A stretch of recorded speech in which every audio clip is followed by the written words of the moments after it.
우리가 지난주까지 하나님에 대한 지식을 묵상해 보았습니다. 하나님의 속성과 성품이 가장 영광스럽게 드러나는 것이 무엇이냐면 바로 십자가입니다. 그래서 이제 십자가의 은혜와 영광이 우리가 다 알 수 없을 정도로 넓고 깊습니다. 그래서 이제 십자가의 아름다움이다라고 하면서 그 십자가에 대해서 또 몇 주간 우리가 묵상하면서 정말 하나님의 큰 은혜를 간구하고자 합니다. 십자가 우리가 많이 들어봤을 것입니다.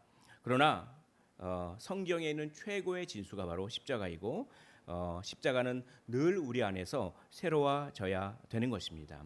우리 십자가를 가장 영광스럽고 놀라운 방식으로 말씀하는 그 구절이 있습니다. 그 구절이 바로 오늘 본문 말씀입니다. 이 예수를 하나님이 그의 피로써 믿음으로 말미암는 화목제물로 세우셨으니 이는 하나님께서 길이 참으시는 중에 전에 지은 죄를 간과하심으로 자기의 의로우심을 나타내려 하심이니라고 하는 이 말씀이야말로 십자가를 설명하는 모든 성경 구절 가운데 가장 최고의 구절이 아닐까 저는 생각이 듭니다. 그래서 마틴 로이드 존스는 이렇게 얘기합니다. 성경 전체 가운데 가장 중요한 구절 중 하나다라고 이 구절을 얘기하고 있습니다.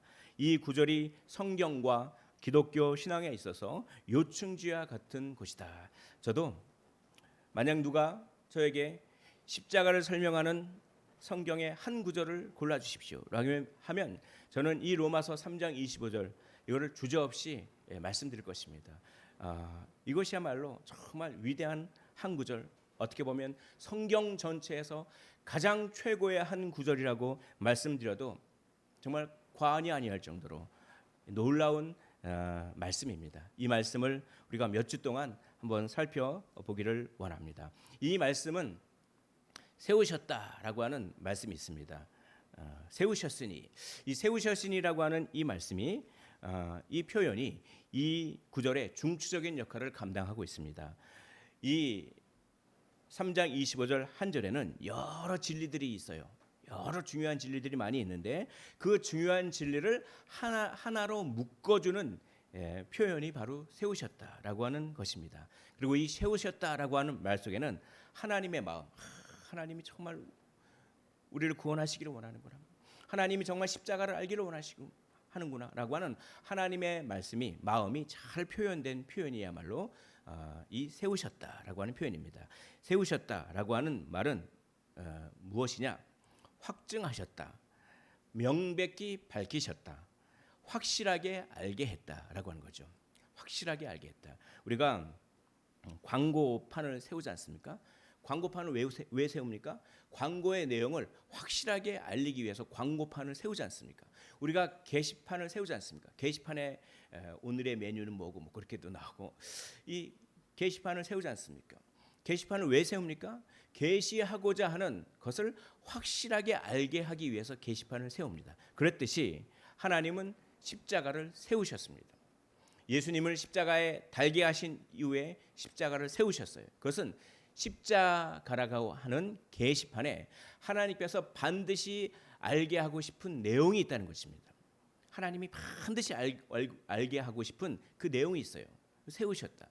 십자가에 하나님은 하나님의 뜻을 명백히 계시하셨다, 명백히 알게 하셨다라고 하는 것입니다. 하나님께서는 우리가 이 십자가를 보면서 무엇을 알기를 원하셨을까요? 먼저 우리의 죄를 보기 원하십니다. 십자가라고 하는 게시판이 있습니다. 그 게시판에는 우리의 죄가 거기 걸려 있어요. 우리의 죄가 걸려 있고 우리의 죄가 거기 쓰여져 있습니다. 그것을 바라보라는 것입니다. 오늘 본문 말씀 로마서 3장 25절 말씀 전에 죄에 대해서 쫙 나와요.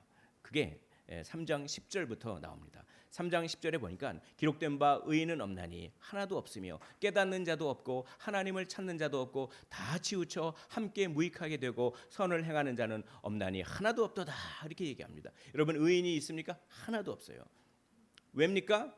깨닫지 못해서 그래요. 뭘요? 진리를 깨닫지 못해서요. 진리를 깨닫는 자가 없어요. 그리고 하나님을 찾는 자도 없기 때문에 의인이 없는 거예요. 우리가 성령님께서 역사하셨기 때문에 우리가 하나님을 찾고 교회에 나오고 예배드리는 거지, 자연인은 하나님을 찾을 수 없어요. 그리고 다 치우쳐 있기 때문에 의인이 아닙니다. 우리는 다 자기 주관이라고 하는 게 있어요. 다 치우쳐 있습니다. 다 치우쳐 있어요. 다 치우쳐 있습니다. 죄성이라고 하는 것에 다 치우쳐 있습니다. 다 자기밖에 몰라요. 그리고 무익하게 되고 선을 행하는 자는 없나니 하나도 없도다. 이건 어떤 일반적인 원리를 얘기하죠. 일반적인 원리를 얘기하는 것에 그치는 것이 아니라 구체적인 것을 예를 듭니다. 바로 그들의 목구멍은 열린 무덤이요. 그래? 너희들 말하는 것을 봐라. 너희들이 하는 언어 생활을 봐라. 그러면 너희들이 죄인이 아니라고 감히 말할 수 없느냐? 이런 거죠. 여기서 후각적 이미지를 사용하고 있습니다. 여러분, 이스라엘의 무덤은요, 동굴 같은 데다가 이렇게 시체를 넣고 동굴 문을 딱 닫습니다. 그렇죠? 문을 닫아요. 그러면 한 3일, 4일쯤 되면 어떻게 됩니까? 시체가 부패하기 시작합니다. 시체가 썩어요. 그러면 냄새가 있겠죠. 그리고 점점점 시간이 가면 더 그 시체 썩는 부패한 냄새가 그 무덤 가운데, 동굴 가운데 가득 차게 됩니다. 그런데 갑자기 그 무덤의 문을 확 열어보십시오. 그럼 어떤 현상이 벌어지겠습니까? 그 열린 무덤의 문으로 그 시체 썩는 냄새가 쫙 어마어마하게 악취가 나지 않습니까? 바로 우리의 목구멍을 그렇게 열린 무덤이요라고 표현하고 있습니다. 우리의 목구멍이 열릴 때마다, 우리의 입술이 열릴 때마다 시체 썩는 냄새가 난다는 겁니다. 하나님 보시기에. 그러니까 죄인이죠.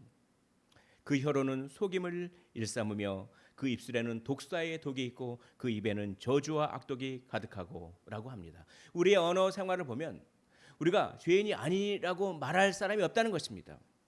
그리고 그 발은 피 흘리는데 빠른지라. 이거는 죄의 사회적인 성격을 얘기합니다. 피 흘리는데 빠른지라. 이건 전쟁을 얘기해요. 만약에 세상 사람들이 죄인이 아니고 다 의인이라면 전쟁이라고 하는 것이 일어날까요? 아니잖아요. 근데 세상 사람들이 다 죄인이기 때문에 자기 이익만 추구하느라, 국가와 국가도 다 자기 국가의 이익을 추구하느라, 자기 생각만 하느라 결국 피 흘리는데 빠른지라. 전쟁이 일어나지 않습니까? 이 세상에 전쟁이 일어난다고 하는 자체는 무엇입니까? 모든 사람이 다 죄인임을 증명하는 것이다라고 사도 바울은 이야기하고 있습니다. 우리나라 최초라고 하는지 모르겠어요. 제가 어저께 인터뷰 기사를 보니까 그 레즈비언 커플이 있는데 그 레즈비언 커플 중에 아마 그 임신을 했어요. 그 어떤 여성이 임신을 했는데 아마 레즈비언 그 커플 중에서 우리나라에서 첫 번째로 임신했다. 뭐 그렇게 기사가 나오는데 아직 법적으로는 부부로 인정을 못 받은 거죠. 그래가지고 그 정자를 어디에서 기증받았냐면 저 벨기에에서 기증받아가지고 임신을 했다. 막 그렇게 이제 얘기를 하고 그 인터뷰 기사가 신문에 나와서 제가 읽어보는데 왜 자녀를 낳을 생각을 했습니까? 라고 하니까 저는 지금 행복합니다. 제가 지금 행복하니까 내 자녀도 행복할 것 같아서 자녀를 임신했습니다. 저 인터뷰 기사를 보면서 과연 자녀가 행복할까? 일단 그 자녀가 태어나면 자기 의지랑 상관없이 태어나면 누가 아버지인지도 모르잖아요. 근데 태어났어요. 태어났는데 엄마만 둘이 있어. 근데 누구를 아버지라고 불러야 되고 누구를 엄마라고 불러야 될지도 모르잖아요. 그렇죠? 그런 상황에서 그렇죠? 자기의 정체성도 그렇고. 근데 그 인터뷰하는데 내가 행복하니까 내 자녀도 행복할 것이다. 그게 그렇죠. 이게 죄의 본질인 것 같아요. 죄의 본질은 내 행복만 추구하는 거죠. 그 자기가 임신하고 싶은 마음은 어떻게 보면 여성성, 즉 하나님의 창조 질서로 본능적으로 그걸 하고 싶은 거 아닙니까? 근데 그걸 하나님의 질서를 거부하면서 그냥 레즈비언 커플로서 자기는 행복하면서 또 임신을 하고 싶으니까 어떻게 임신을 했는데 그것도 자기 자녀가 행복할 거래요. 자기가 행복하니까. 과연 행복할 것인가? 모르겠습니다. 그 자녀가 난 행복해 뭐 그렇게 나중에 얘기할지는 모르겠지만 아무튼 제가 말씀드리고 싶은 것은 죄의 본질이 그런 거래요. 죄의 본질은 자기의 행복을 가장 최고로 여기는 마음이 죄의 본질입니다. 하나님의 창조 질서보다도, 그렇죠? 나만 행복하면 돼 이거죠. 나만 행복하면.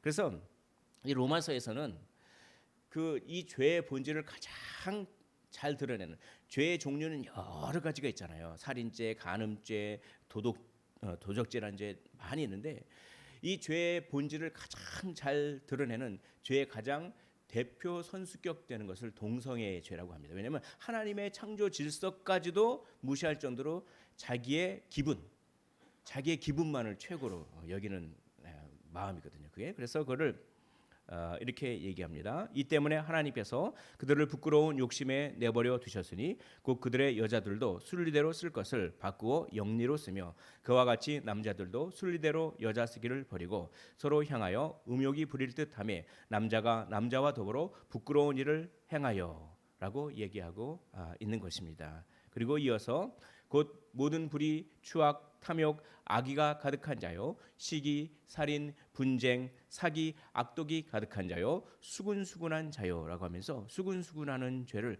굉장히 커다란 죄로 여기는 것입니다. 이러한 죄, 나의 기분을, 나의 행복을 가장 최고로 여기는, 하나님보다 더 최고로 여기는 그런 마음이 죄라고 합니다. 모든 사람이 죄인입니다. 그런데 죄인도 두 종류의 죄인이 있습니다. 뭐냐면 용서받는 죄인이 있고 용서받지 못할 죄인이 있어요. 할렐루야, 우리는 용서받은 죄인이죠. 우리는 영원히 용서받은 죄인입니다. 그래서 의인이라 여겨짐을 받은 죄인이에요. 그러니까 우리는 실존적으로는 죄인이지만 하나님이 우리를 의인으로 여겨주신, 그런 의인으로 여겨짐을 받은 죄인입니다. 우리는. 그렇죠? 그러니까 우리는 어떻게 보면 복된 거죠. 그것을 로마서에서 이렇게 인용하고 있어요. 불법이 사함을 받고 죄가 가려짐을 받는 사람들은 복이 있고 주께서 그 죄를 인정하지 아니하실 사람은 복이 있도다 함과 같으니라라고 하면서 시편을 인용하면서 바울이 얘기하고 있습니다. 그러나 하나님께 용서받지 못한 죄인이 있어요. 그 죄는 얼마나 비참합니까? 그 죄인이 얼마나 비참한지 성경은 불의 연못이다. 정말 살짝 불이 된 적이 있거든요. 살짝 불이 됐어요. 진짜 한 10년 전에. 근데 아직도 흉터가 있어요. 뜨거워. 근데 진짜 와. 그런데 이 불의 연못에 빠지면 얼마나 고통스러울까요? 그게 실제적으로 그런 것인지 아니면 그만큼 고통스러운 것을 비유적으로 얘기하는 건지 그런 건 잘 모르겠습니다. 그러나 성경은 그런 비참함을 그렇게 이야기하고 있습니다. 그리고 벌레가 우리 몸에 계속 득실거리고 그 벌레가 없어지지 않는 몸이라고 표현할 정도로 용서받지 못한 죄인의 운명은 이렇게 표현할 정도로 비참하다라고 성경에 쓰여져 있는 것입니다. 그런데 그러면 어떤 죄인이 용서받은 죄인일까요? 그건 이런 죄인이에요. 십자가에 내 죄가 쓰여져 있는 걸 보는 죄인. 그러니까 십자가는 게시판이라고 했잖아요. 세워졌으니 십자가라고 하는 게시판에 거기 십자가를 보니까 내 죄가 거기 써 있는 거예요. 내가 거짓말한 거, 내가 남을 미워한 거, 내가 그렇게 이기적으로 행동한 거, 내가 내 멋대로 산 거, 나의 고집과 나의 완고한 마음이 십자가에 막 써 있어요. 그거를 보는 사람, 십자가라고 하는 그 게시판에 내 죄가 쓰여져 있는 것을 보는 사람은 할렐루야, 복이 있는 사람입니다. 그런 사람은 용서받은 죄인이에요. 왜냐하면 그런 죄인은 자기 죄를 인정할 뿐만 아니라 그 죄는 오로지 주님의 못 박히신 십자가에 의해서만 용서받을 수 있음을 믿는 자이기 때문에 그렇습니다. 그런데 자신이 죄인임을 인정해요. 도덕적으로 난 죄인이야. 난 죄인이야. 또 하나님께서 양심이라고 하는 일반 은총을 주셨잖아요. 그 양심이 율법 역할을 하잖아요. 그래서 그 양심에 의해서 내가 죄인임을 인정하는데 십자가에서 자기 죄를 발견하지는 않아요. 그런 사람은 용서받지 못하는 죄인인 것입니다. 왜냐하면 그런 사람은 자신이 죄인임을 인정하면서도 그 죄를 용서받기 위해 십자가를 의지하지 않고 다른 것을 의지해요. 선행을 의지합니다. 내가 착한 일 많이 하면 죄값을 다 치르겠지. 십자가를 의지하면 되는데, 십자가에서 자기 죄를 발견하면 되는데, 그러니까 선행을 아주 열심히 하고 공덕을 열심히 쌓고 그렇습니다. 그리고 우상을 의지하고, 우상을 의지하고. 근데 그 우상을 의지하는 것은 도리어 하나님의 영광을 빼앗는 일인지도 모르고 그렇게 하고 있지 않습니까? 썩어지지 아니하는 하나님의 영광을 썩어질 사람과 새와 짐승과 기어다니는 동물 모양의 우상으로 바꾸었느니라라고 하고 있습니다. 혹은 자신을 학대합니다. 내 몸을 막 학대해서 몸을 자해를 하고 막 그러면은 그 대가로 용서받을 줄 알고. 루터도 사실 그랬잖아요. 루터도 로마서의 그 진리를 발견하기 전에는 그 계단을 갖다가 막 오르내립니다. 이 계단을 갖다가 막 그 무릎을 꿇고 막 오르내리면 그러면 내 죄가 사해질 줄 알고. 막 루터도 그랬지 않습니까? 근데 그게 얼마나 어리석은 짓이었는지 나중에 로마서를 보면서 깨닫고 있는 모습을 봅니다. 여러분, 학대는 회개가 아닙니다. 학대적인 회개를 하지 마시기를 원합니다. 회개는 무엇입니까? 죄를 혐오하고 슬퍼하는 것뿐만 아니라 회개는 믿음이 있어요. 그 회개 안에 내가 회개하면 용서해 주리라고 하는 믿음을 가지고 주님께 나아가는 것까지 포함해서 회개라고 하는 것입니다. 그러니까 진정한 회개는 먼저 자기가 지은 죄가 너무 혐오스럽고 슬픕니다. 그런데 이 죄를 가지고 주님께 나가면 주님이 나를 사랑하신다는 그 믿음 때문에 이 죄가 용서되어질 것을 믿으면서 주님, 제가 너무나 잘못했지만 주님께 나아갑니다. 여기까지가 다 회개인 거예요. 여기까지가. 믿음이 없는 회개는 자기 학대일 뿐이죠. 그러므로 주님의 사랑을 모르고 주님을 믿지 못하는 사람은 진정 회개할 수 없습니다. 사랑하는 성도 여러분, 하나님은 십자가에 주님을 못 박아 세우셨습니다. 십자가에 못 박히신 예수님을 통해 우리가 죄인이며 동시에 그 죄는 오로지 주님의 십자가만이 해결할 수 있음을 명백히 알리셨습니다. 세우셨습니다. 우리의 죄는 어디에 쓰여져 있습니까? 우리의 선행에 쓰여져 있습니까? 우리의 자기 학대에 쓰여져 있습니까? 아니면 우리의 죄가 십자가에 쓰여져 있습니까? 십자가를 의지하시기를 원합니다. 십자가가 우리를 자유케 할 줄 믿으시기를 원합니다. 두 번째, 우리 하나님께서는 십자가를 보면서 무엇을 보기를 원하셨습니까? 우리의 죽음을 보기를 원하셨습니다. 여러분, 화목제물이라고 하는 말이 있어요. 오늘 말씀에 보면 화목제물로 세우셨다. 이 화목제물은 일단 죽음을 의미합니다. 죽음을 의미해요. 그래서 제물이니까 죽음이잖아요.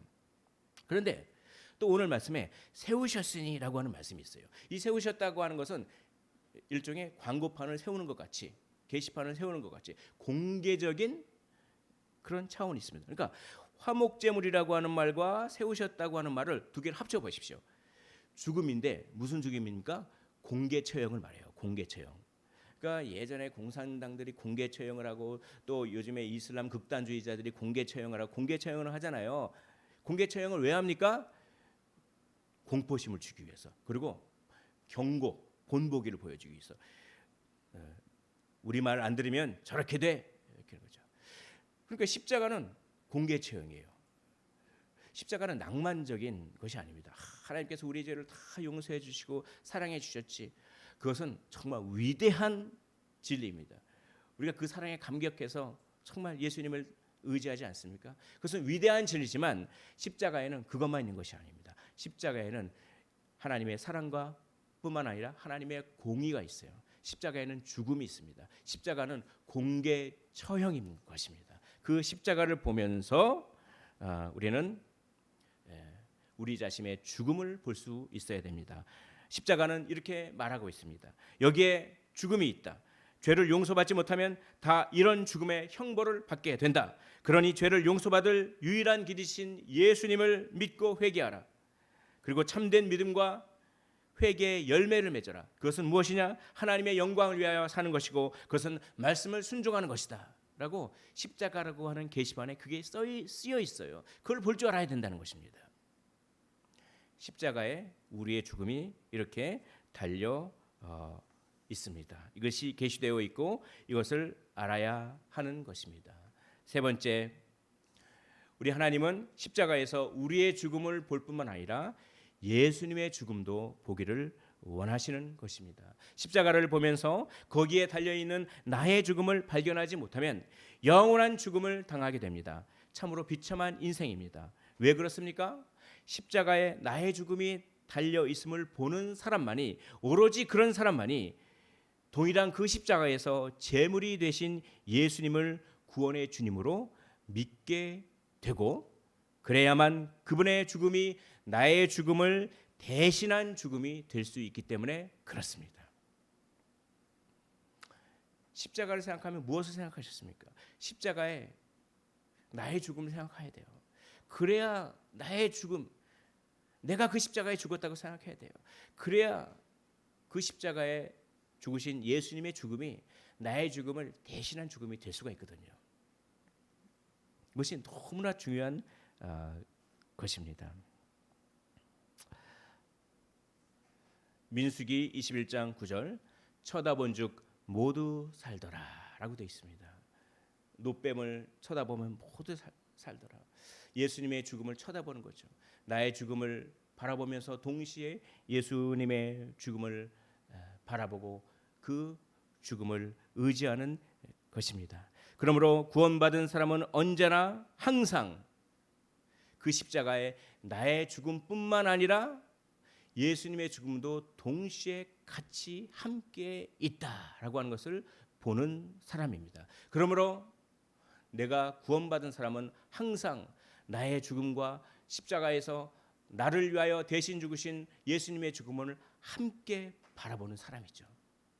그것을 바울은 고백하고 있습니다. 화면을 보면서 갈라디아서 2장 20절 말씀을 한 목소리로 읽어보도록 하시겠습니다. 시작. 내가 그리스도와 함께 십자가에 못 박혔나니 그런즉 이제는 내가 사는 것이 아니요 오직 내 안에 그리스도께서 사시는 것이라. 아멘. 이 말씀은 좀 쉽게 말하면 예수님을 믿음으로써 예수님과 연결된다는 것입니다. 예수님을 믿음으로써 그분의 죽으심과 연결되고 예수님을 믿음으로써 그분의 부활과 연결되어 우리는 죄에서는 죽고 부활 생명을 얻었다. 그렇죠? 죄에서는 죽고 하나님에 대해서는 살았다라고 로마서 6장 11절에서 얘기하고 있는 것입니다. 할렐루야. 십자가에는 나의 죽음뿐만 아니라 나의 죽음을 대신한 예수님의 죽음이 있습니다. 십자가라고 하는 게시판에 그 달려 계신 예수님의 죽음을 우리가 바라보며 그분을 의지하여야 되겠습니다. 자, 여기 십자가가 있다. 모든 죄인의 죽음을 대신하는 죽음이 있다. 나는 그것을 확실하게 계시해 놓았다. 그것을 발견하라. 그리고 십자가에 달린 독생자에게 나아오라. 회개와 믿음으로 나아오라. 목마른 자도 나아오라. 돈 없는 자도 나아오라. 공짜다. 우리 이사야 55장 1절 말씀도 한 목소리로 읽어보도록 하겠습니다. 시작. 오호라 너희 모든 목마른 자들아 물로 나오라. 돈 없는 자도 오라. 너희는 와서 사목되 돈 없이 값 없이 와서 포도주와 젖을 사라. 아멘.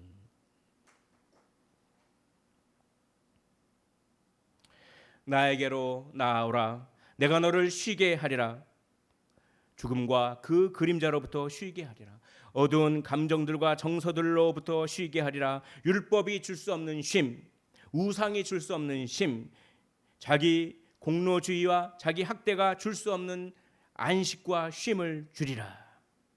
우리는 경쟁사회에서 살고 있습니다. 스스로 자기를 다그칩니다. 경쟁사회에서 이기려고 다그칩니다. 그래서 경쟁사회에서 이겨서 뭔가 잘 되면 행복을 누리지만 그 행복은 반짝 행복일 뿐입니다. 스스로 다그치고 경쟁에서 이기고 그럴듯한 가면을 쓰고 다른 사람들이 보기에 꽤 괜찮은 사람처럼 포장하고 가면을 쓰고 그래도 어쩔 수 없는 공허와 불안을 가질 수밖에 없지만 그것은 십자가에 달리신 독생자의 죽음을 통하여 우리는 그것을 극복할 수 있는 힘을 얻게 되는 것입니다. 왜냐하면 그 죽음은 죽음의 세력을 잡은 자 마귀를 멸하는 죽음이며 그분과 믿음으로 연결된 사람의 죄와 죽음을 멸망시킬 수 있기 때문에 그렇습니다.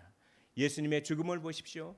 예수님의 죽음은 우리의 죽음을 멸망시킵니다. 예수님의 죽음을 보십시오. 예수님의 죽음은 우리의 죄를 멸망시킵니다. 예수님의 죽음을 보십시오. 예수님의 죽음은 우리의 모든 정서적인 어려움을, 우리의 모든 환경적인 어려움을 멸망시킵니다.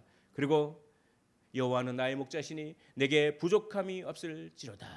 그가 나를 푸른 풀밭으로 쉴만한 물가로 인도하여 주시는도다. 내가 사망의 음침한 골짜기를 다닐지라도 해를 두려워하지 아니할 것은 목자의 지팡이야 막대기, 그분의 십자가 막대기가 나를 안위하시나니 내 평생 주의 인자심이 나를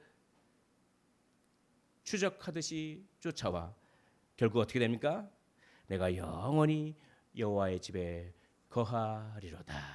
할렐루야. 우리는 정말 그런 영원한 천국집이 우리에게 있습니다.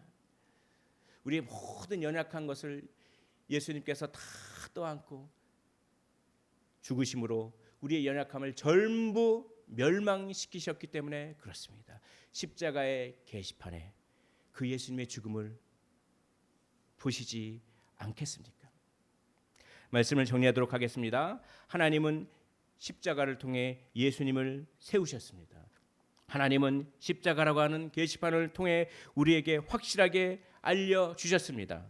십자가에 우리의 죄가 있다. 그것을 발견하라. 또한 십자가에 우리의 죽음이 있다. 그것을 발견하라. 그것뿐만이 아니라 거기에는 우리의 죽음과 죄를 멸망시키는 어린 양 독생자의 죽음이 있다. 그것을 바라보고 그것을 의지해라. 이것이야말로 십자가의 찬란한 아름다움입니다. 사랑하는 성도 여러분, 이 아름다움을 경험하십시오. 그리고 죽음의 세력을 멸망시키시는 주님의 죽음과 주님의 사심을 소유하시기를 주의 이름으로 축원을 드립니다.